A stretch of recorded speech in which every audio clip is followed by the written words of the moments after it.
Tropical storm Eta made landfall on Florida's Gulf Coast again this morning after briefly becoming a hurricane. Eta brought heavy rain and some flooding to the area before moving through North Carolina.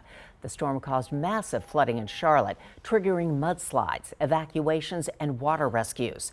Eta has killed 2 people in the U.S., 1 man in Florida who was electrocuted, and another trapped inside a camper in North Carolina.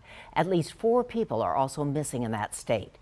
Eta has made landfall a total of 4 times now, the first as a Category 4 hurricane in Nicaragua, killing at least 120 people. Here in Texas, we know all too well the devastation a hurricane can have on a community. Which is why a local woman is calling on San Antonio to help. Eyewitness News reporter Jaleesa Irizarry explains.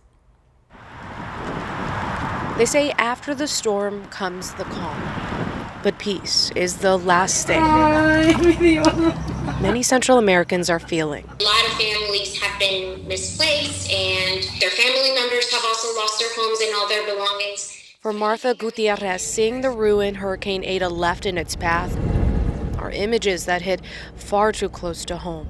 I am originally from Honduras, so I do have a lot of family and friends that do reside in Honduras that were affected.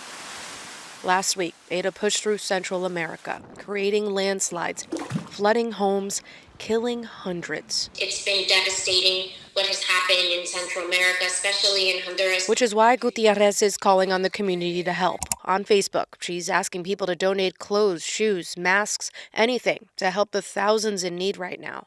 So far, she's collected 10 boxes, but she can use a few more. This Sunday, she's hosting a drive-by collection event for people to drop off what they can. We partner with a local church in Austin where we're going to be delivering all the items this upcoming Tuesday. It is important for us to step up. We, the people, are the ones that are able to make the changes that we need.